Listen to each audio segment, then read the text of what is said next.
Hello and welcome. Today we are diving deep, and I mean really deep, into a topic that is set to completely redefine the invisible infrastructure that powers our modern world, AI RAN. Now you hear a term like that and it sounds pretty technical, right? AI RAN, embedding artificial intelligence directly into our wireless networks. But what does that actually mean for you, for me, for businesses, for the future of everything from self-driving cars to the metaverse? It's about so much more than just faster downloads. We're talking about a fundamental shift, a revolution in how our networks think, act, and operate. So, how is this revolution going to happen? What are the monumental challenges standing in the way? And why does this path almost certainly have to be paved with open source collaboration? We have a lot to cover. This is a big, complex story, but we're going to go through it step by step. So let's get into it and break it all down. To really do this topic justice, we've structured our journey into 6 distinct parts. Think of it as building a house. First, in Section 1, we lay the foundation. We need to define exactly what AI RAN is, getting a crystal clear understanding of the core concepts. Then, in Section 2, we'll look at the blueprint, the 6-stage evolutionary path that takes us from where we are today to a fully autonomous network. But as with any ambitious construction project, there are major obstacles. So, in Section 3, we'll confront the 3 great data hurdles that could stop this project in its tracks. Of course, for every problem, there's a solution, and that's Section 4, where we'll explore the clever strategies being forged to overcome these data challenges. In Section 5, we'll put all those solutions together and build the actual structure, a comprehensive framework for the future, a data for AI platform. And finally, in Section 6, we'll talk about the principle that holds the entire ecosystem together, the open source imperative. This structure will let us build our understanding from the ground up, so let's get started with Section 1. Okay, first things first. Before we can talk about the future, we have to get a firm grip on what we're actually discussing. This isn't just about adding a little bit of AI frosting on top of the existing network cake. This is about baking a completely new cake from a fundamentally different recipe. We need to understand what AI RAN is at its core, because this definition, as you're about to see, contains the entire blueprint for the revolution ahead. So here it is, the official definition. Let's really break this down piece by piece, because every word here matters. AI native radio access network. The term AI native is critical. It means a network that is born with AI at its very core. It's not an afterthought or a feature you bolt on later. Now the second part, a next-generation telecom network architecture. This tells us we're replacing the old way of doing things. The current architecture has served us well, but it's fundamentally reactive and rule-based. It's not built for the complexity of a world with billions of connected devices. The key phrase here is integrates AI-driven intelligence. Again, integrates is the operative word. The AI is woven into the fabric of the network, not just sitting on top of it. And where is it integrated? Into the radio access network. This is the most important part.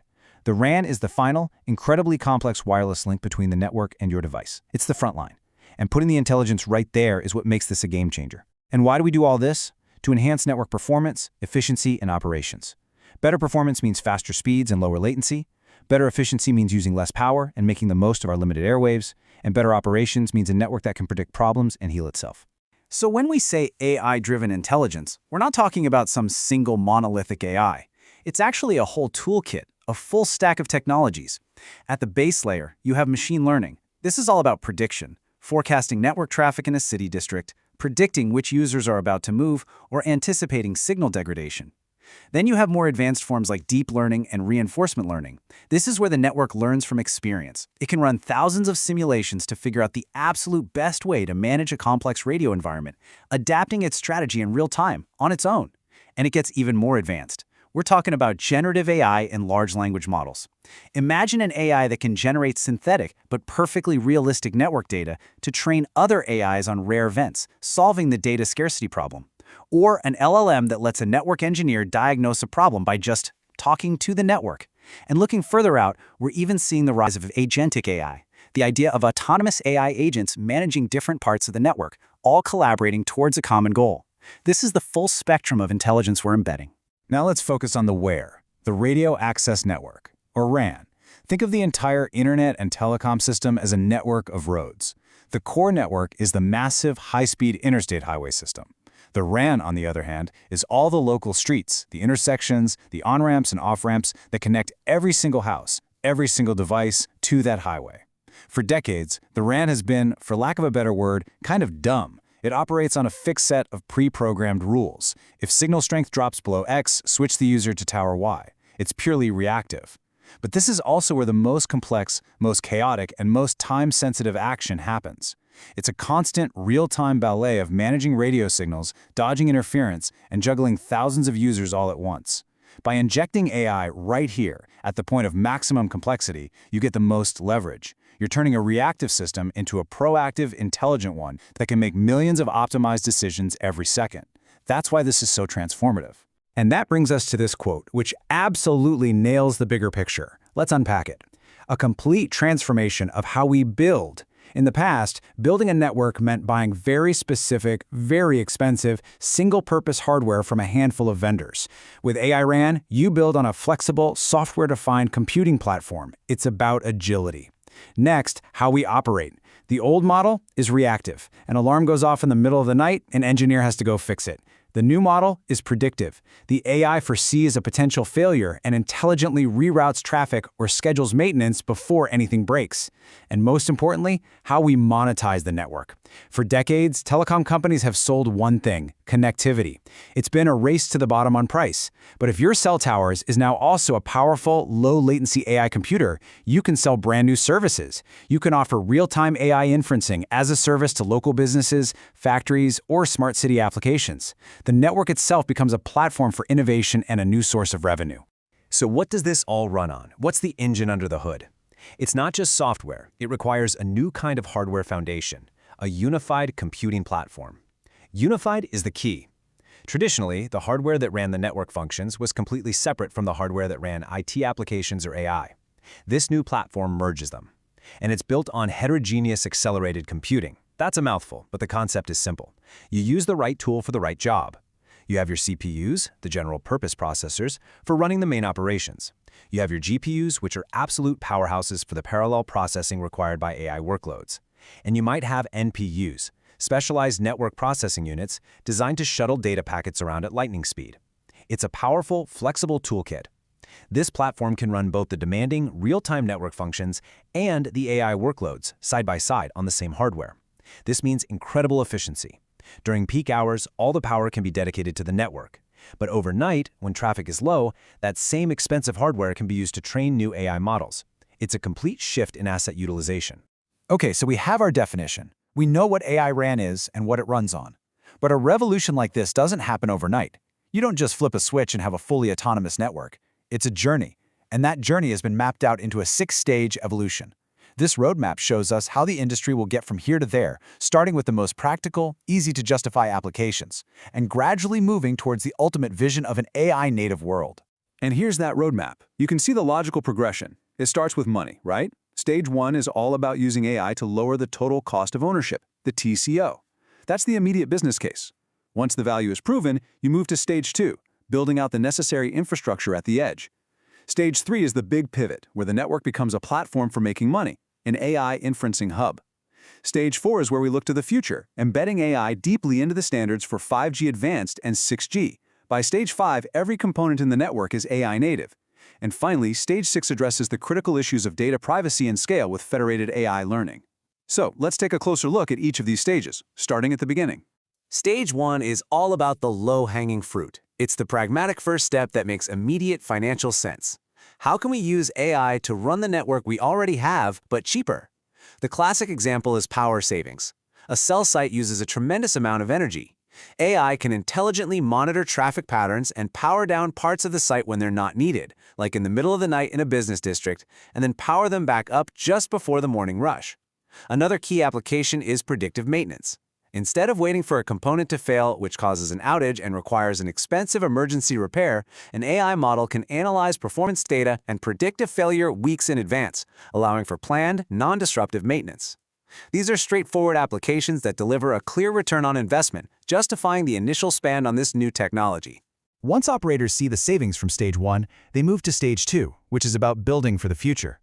We're seeing a huge wave of new applications, like autonomous vehicles, augmented reality, and real-time industrial robotics that absolutely require AI processing to happen with incredibly low latency. You can't send data from a self-driving car all the way to a centralized cloud, have it processed, and get a decision back in time to avoid an accident. The decision has to be made in milliseconds. This requires building a distributed cloud at the edge. It means putting significant computing power, those unified platforms we talked about, into cell sites and local data centers. This stage is all about laying the physical and virtual infrastructure that will enable the truly transformative applications of the future. This is where things get really exciting. This is the moment the business model for telecommunications fundamentally changes. With all that computing power now deployed at the edge from stage 2, the network itself becomes a monetizable platform. The RAN is no longer just a cost center for providing connectivity.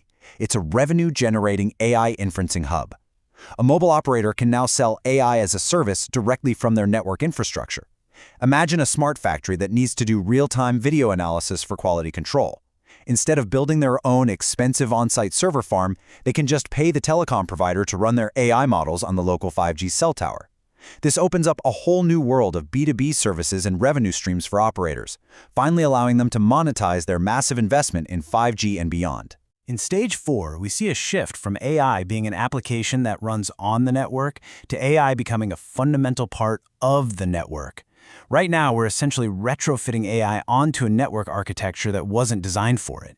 In this stage, the industry standards bodies, the groups that define what 5G and 6G will be, start writing AI into the core specifications. The air interface itself, the very way your phone talks to the tower, will be designed with the assumption that AI is present on both ends. This makes the entire system vastly more efficient and capable. The network becomes AI native from the ground up rather than just being AI enabled.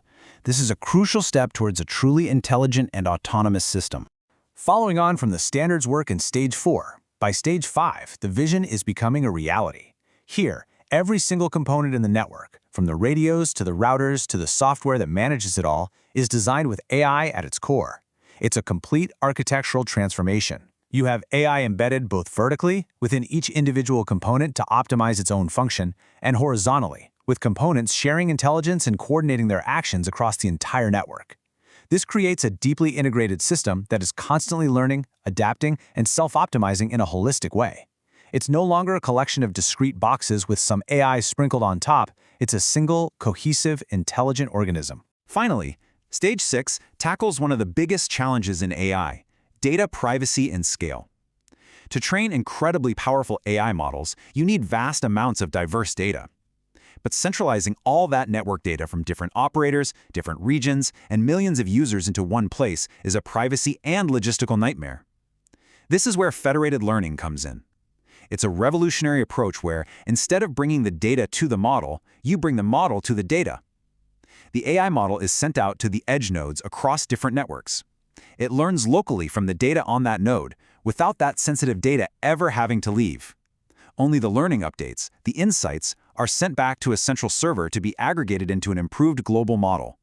This allows the entire system to get smarter collectively while preserving user privacy and data sovereignty.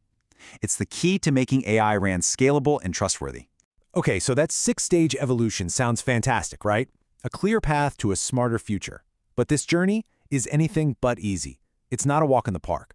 The entire promise of AI RAN, every single stage we just discussed, hinges on one critical resource: data. And when it comes to the data required to build this future, there are 3 massive, formidable hurdles that the entire industry must overcome.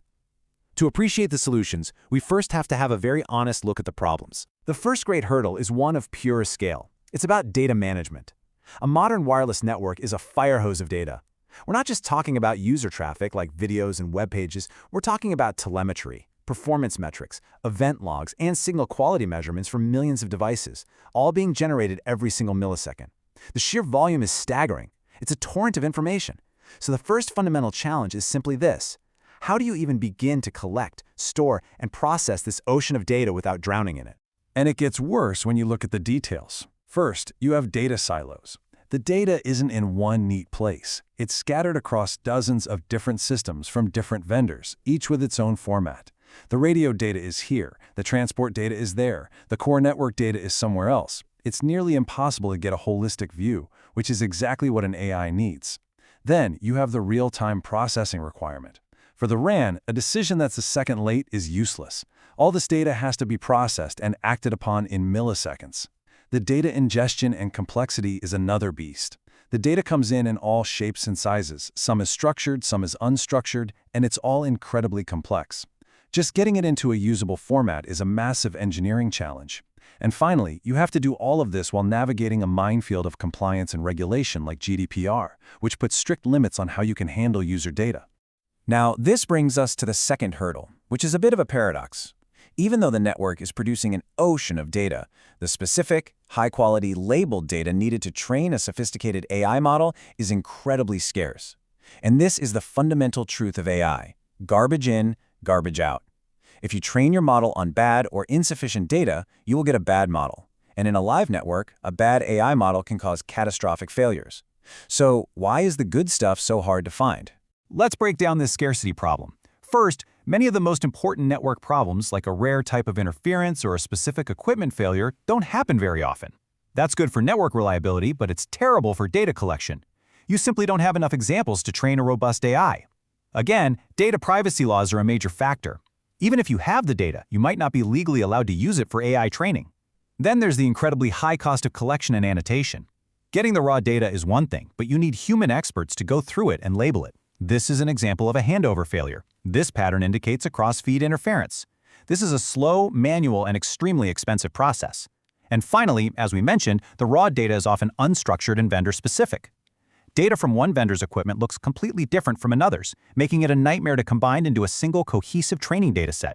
All right, let's say you've done the impossible. You've managed the torrent of data, and you've found or created a high-quality dataset. Now you face the third and final hurdle: system integration. You have to actually introduce your shiny new AI model into a live, complex, multi-billion-dollar network that is actively serving millions of customers without breaking anything. This is where the rubber meets the road, and it is a monumental challenge packed with practical, real-world difficulties. The integration challenges are numerous. First, there are often gaps between the industry standards and how different vendors actually implement them. So even if things are supposed to be compatible, in reality, equipment from different vendors doesn't always play nicely together. Then you have conflicting development priorities.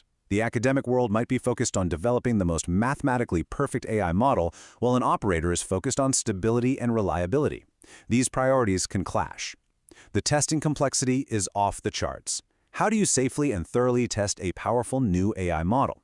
The traditional methods of continuous integration and continuous development, CI/CD, need to be extended to include continuous testing, or CT, in a realistic environment, which is incredibly hard to create. And finally, you have the cloud-native hurdles. Moving these network functions to a cloud-like environment introduces new complexities in orchestration and management that the industry is still learning how to handle. Okay, we've stared into the abyss. We've laid out the three great hurdles: data management, data quality, and system integration. It sounds pretty daunting. But for every one of these challenges, brilliant minds are forging equally powerful solutions. This isn't about one single magic bullet. It's about a strategic, multi-layered approach to taming the data stream and clearing the path for AI RAN. Let's look at these solutions directly addressing the challenges we just detailed. Let's start with the first hurdle: data management. The problem of data silos? The solution is federated data platforms and AI-driven data lakes. These are modern data architectures that can create a single virtual view of data, no matter where it's physically stored. They break down the walls between systems. The challenge of real-time needs? The answer is edge AI. By pushing the AI models and processing power out to the network edge, right where the data is being generated, you can achieve the low-latency inferencing required for real-time decisions. And the problem of ingestion complexity? We fight fire with fire. We use AI to help manage the data for AI. Automated data pipelines can intelligently handle the messy work of ingesting, cleaning, and formatting the data, turning a complex manual task into a streamlined, automated process. Now for the second hurdle: data quality. How do you solve this scarce data problem? If you can't find enough real-world examples of a problem, you create your own. With synthetic data generation powered by generative AI, we can create vast amounts of physically accurate, perfectly labeled training data. How do we deal with privacy laws? This is where federated learning, which we discussed in the 6 stages, comes to the rescue. The model learns locally, so sensitive data never has to be centralized, neatly sidestepping many privacy concerns. And how do we tackle the high costs of manual data cleansing and labeling? The solution is, again, more AI. We can use AI models to perform automated cleansing and augmentation, identifying and fixing errors in datasets, or cleverly modifying existing data to create new training examples. And finally, let's solve the third hurdle: system integration. The problem of vendor gaps? The industry is pushing hard for standardized APIs through groups like 3GPP and the O-RAN Alliance. The goal is to create a common language that all equipment can speak, ensuring interoperability. To align on conflicting priorities? The answer is more industry-academia collaboration. By creating forums and joint projects, we can ensure that academic research is focused on solving real-world operational problems. And for the immense testing complexity? The solution is twofold. First, building fully automated CI/CD/CT pipelines allows for rapid, continuous testing. But the real game changer is the concept of a digital twin, a perfect, real-time, software-based simulation of the entire live network. This allows operators to test even the most radical new AI models in a completely safe, virtual environment to see exactly what will happen before deploying them in the real world. So we have all these amazing solutions, but they're not just a random collection of good ideas. They are designed to fit together, to work in concert as part of a single coherent system. They form a comprehensive data for AI platform. Think of this platform as the factory floor for creating, testing, and deploying the AI that will run our future networks. Let's build this framework now, layer by layer, from the ground up, to see how a piece of raw data becomes an intelligent action. It all begins at Layer 1, data ingestion. This is the loading dock of our factory. It's the front door for all data from every corner of the network. This layer is built for scale and speed, continuously pulling in everything. Real-time telemetry from radios, performance metrics from routers, event logs from software components. It's designed to handle both massive historical datasets in batches and the constant high-velocity torrent of streaming data that a live network produces. This is the raw material for everything that follows. Once the raw data is inside, it moves to Layer 2, storage and processing. You can think of this as the preparation and cleaning station. Raw data is messy. It's full of noise, has missing values, and comes in a dozen different formats. This layer does the crucial, unglamorous janitorial work. It efficiently stores the vast quantities of data and then processes it to remove the noise, intelligently fill in missing values, and normalize everything into a consistent, clean format that an AI model can actually understand. This step is absolutely critical for ensuring the quality of the final AI. Now we get to Layer 3, transformation and modeling. This is the heart of the factory. It's the main assembly line. Here, the clean data is transformed into something even more valuable: features. Feature extraction is the art of pulling the most important signals out of the data. This layer also performs data augmentation and structures the data into meaningful formats for training. And this is where the AI models themselves are built and trained. Models that are highly optimized for very specific RAN tasks, like predictive beamforming to focus signals exactly where they need to go, or intelligent handover prediction to ensure your call never drops as you drive down the highway. Before any product leaves the factory, it has to go through rigorous quality control. That's Layer 4, model prototyping and validation. Just because a model works well in the lab doesn't mean it's ready for the real world.